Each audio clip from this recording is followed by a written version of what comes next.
Again, I am is used here as I am. Good at informs someone what you excel at and are comfortable doing. Here are some examples. I am good at drawing. I am good at video games. I am good at swimming. I am good at driving. I am good at math.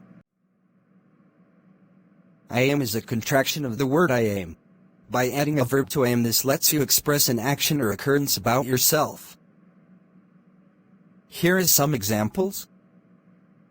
I am eating lunch. I am brushing my teeth. I am scared. I am driving to work. I am crying. I am cooking dinner. I am combing my hair. I am hanging a picture.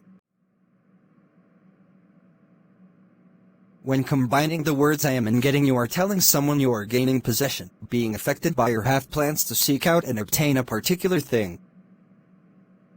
Here are some examples. I am getting better.